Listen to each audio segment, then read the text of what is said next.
Buenos días, de nuevo vamos a continuar con el tema de la poesía venezolana del siglo XX y vamos a retomar el tema desde los años 70, porque los años 70 son el año en el que la diversidad que habíamos logrado, el desarrollo de nuestras propias líneas que habíamos logrado en los años 60, se amplíe todavía más.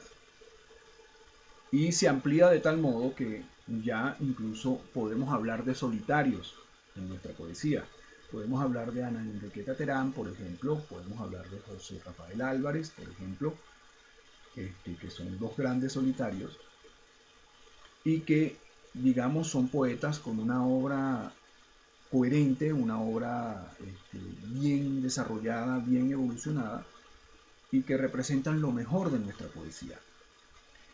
En los años 70 tenemos la posibilidad ya incluso de ver estos solitarios, ¿no?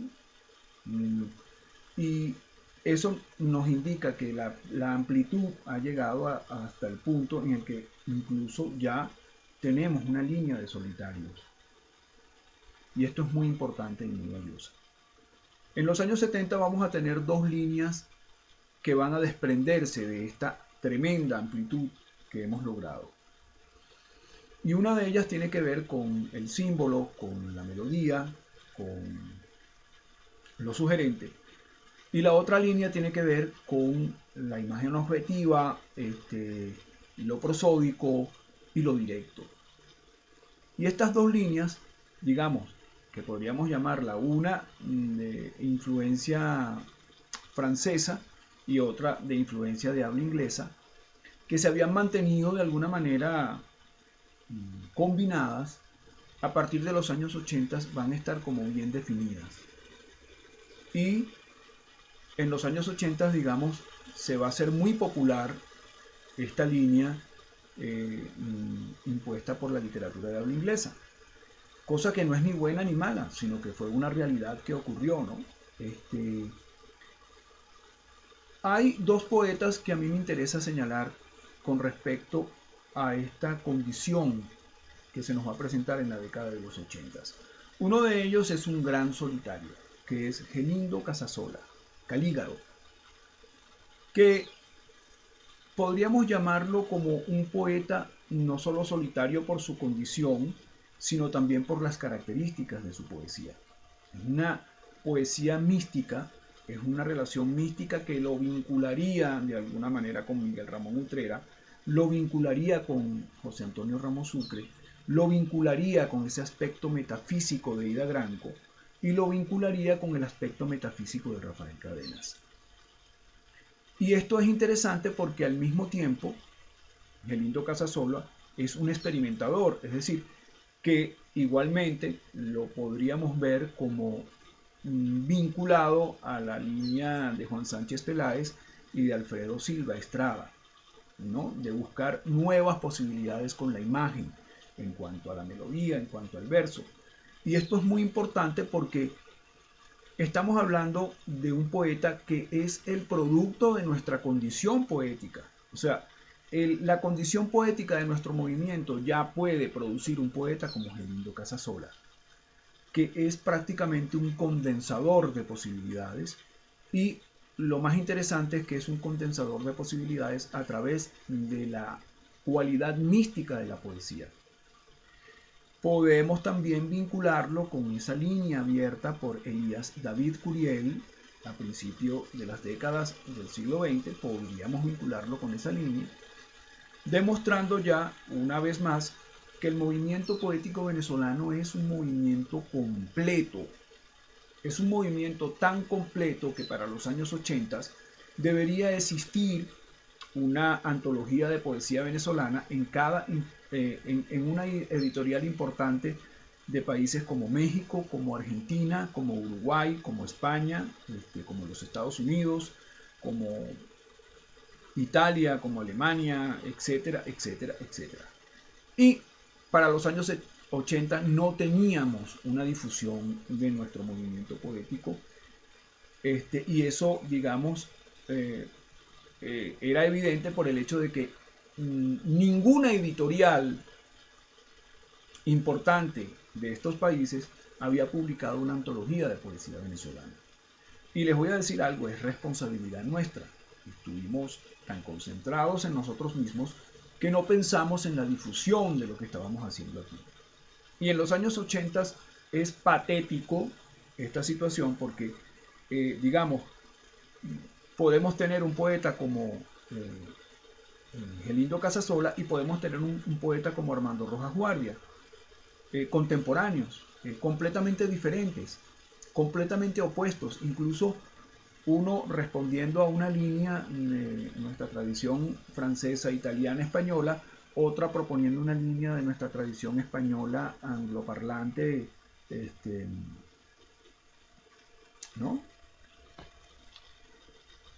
Y esta condición de amplitud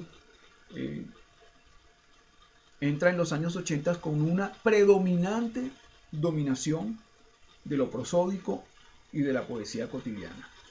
Aquí sí, yo como participante también de ese momento literario, yo pertenecí también a un grupo que se formó en esa década, pero no voy a hablar de mí, simplemente digo que yo vengo de esa línea, pero al mismo tiempo tenía claro, estaba absolutamente claro de que esta alternativa de la poesía cotidiana, de la poesía conversacional, iba a abrir muchas brechas y íbamos a tener una desmejora de la destreza poética. Y no me equivoqué. A partir de los años 80 se va a dar un fenómeno en Venezuela que podríamos llamarlo la industria del poema. Y que por un lado representa bien el momento del movimiento poético venezolano, que es un movimiento, bueno, completo, tan completo que ya podemos fabricar poetas, ¿no? Y eso es así. Pero evidentemente los popularizadores en los años 80 de la poesía cotidiana, ahí hay dos grupos, Tráfico y Guaire, en mi opinión no atendieron el verdadero sentido de lo cotidiano en la poesía, que digamos no es lo cotidiano por lo cotidiano, tiene que haber poesía en lo cotidiano para que sea poesía, pues. Lo cotidiano por sí mismo no es poesía, por más que, digamos, esté rompiendo con la tradición venezolana y con el lugar común de Venezuela, eso no quiere decir que sea poesía. Y en muchos de los postulados de los autores que pertenecieron a este grupo, Tráfico y Guaire, hubo mucho descuido en el sentido estético de la poesía. Y digamos, aquí se colaron muchos autores de poemas que no tenían la menor idea de lo que era la poesía y que pensaban que la poesía podía ser cualquier cosa. O sea, un articulado en un poema podía ser poesía, y eso por supuesto era insólito e ingenuo. ¿Qué era lo que ocurría? Anteriormente no podías hacer eso porque la poesía era más exigente. Tenías que manejar la simbología, tenías que manejar la melodía del verso, no era tan sencillo. Pero una vez que tú eliminas el sentido de referente profundo del contenido y direccionas hacia lo cotidiano, hacia lo urbano, la condición poética, bueno, un montón de gente empezó a escribir poemas como si los fabricaran. Y esto es un detalle bien interesante dentro del movimiento cultural venezolano y precisamente dentro del movimiento poético venezolano que hay que destacar. Afortunadamente tenemos estos dos autores, hay otros que hicieron trabajos muy buenos, pero yo hablo de estos dos autores fundamentalmente porque ellos son los que van a acentuar el aporte hecho por los autores de los 70s, que fueron los que presagiaron esta estética y que en términos generales van a aportarle a la década de los 80s su material fundamental para una de las líneas, que era la línea novedosa, entre comillas, porque evidentemente tomar como referencias a poetas como Ezra Pound y como Thomas Steele Eliot y como William Carlos Williams y como Robert Lowell o Allen Ginsberg, evidentemente eran autores que ya tenían muchas décadas de haber aparecido en la palestra pública, ¿no? No era tanto por eso, sino que también estamos hablando de un reinventar la vanguardia de la poesía de habla inglesa, que digamos se aprovecha porque hay un gran vacío en esta línea dentro de nuestra poesía. En realidad no había un gran vacío, sino que no era popular, ¿no? Porque como ya hemos visto, ahí está Cadenas, ahí está Valera Mora, ahí está Alejandro Oliveros, William Osuna, Waldo Bastias, en los años 70, que presagiaron esa estética. Pero, ¿qué pasa con Gelindo Casasola? Gelindo Casasola está más hacia la línea de la melodía del verso, está más hacia la línea de la simbología y de la poesía metafísica, y sin embargo, cuando leemos su poesía, vemos que también tiene una relación directa con la imagen. Y sin duda alguna, esto es influencias del orientalismo. Así como el orientalismo influyó a un poeta como Rafael Cadenas, también influyó a un Gelindo Casasola. Y digamos, Gelindo logra articular este carácter simbólico ya en relación a la realidad directa, que es uno de sus grandes logros, y sin duda alguna es uno de nuestros mejores poetas. Yo lo vinculo con de ese tipo de poetas que tienen una obra representativa de que nuestra poesía ha llegado a una altura que puede ser equiparable a cualquier buena literatura del mundo, ¿no? Es decir, las características místicas de la poesía de Gelindo Casasola nos dan un agregado, hacen un agregado al movimiento cultural venezolano mucho más completo.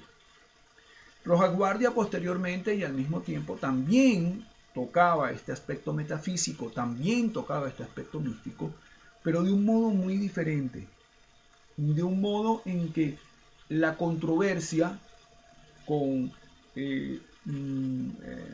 hábitos culturales que de alguna manera constriñen la intimidad, constriñen el ser de un poeta que no puede asumir su camino, no puede asumir su sexualidad, no puede asumir su condición, incluso dentro de la mística, como rebelde, porque digamos eso tiene un precio. Ese aspecto, afortunadamente para nosotros, Rojas Guardia logró asimilarlo de un modo muy adecuado. Yo incluso diría que su poemario posterior a la década de los 80 representa cómo pudo superar ese constreñimiento, esa relación de constreñimiento con la realidad, y que esto no quedara como un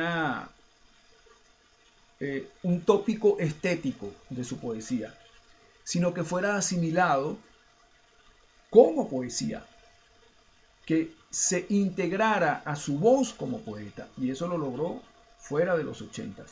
Para mí esto tiene un sentido natural, porque digamos, esta visión de la prosodia, esta visión de la vida cotidiana, era muy ligera, era muy light, ¿no? Para decirlo en una palabra inglesa. Y esta anglofilia que se desata en los años 80, lamentablemente le dio una facilidad a Rojas Guardia en la que, en mi opinión, descuidó un tanto este aspecto poético de la realidad. Este aspecto poético de la realidad fue un tanto descuidada. Y es un poco también una lectura incompleta de Pound, una lectura incompleta de Eliot, porque ambos conciben a la poesía como una trascendencia.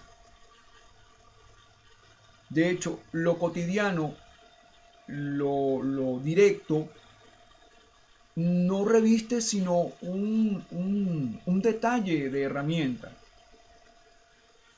Tanto para Eliot como para Pound, el sentido poético es lo más importante.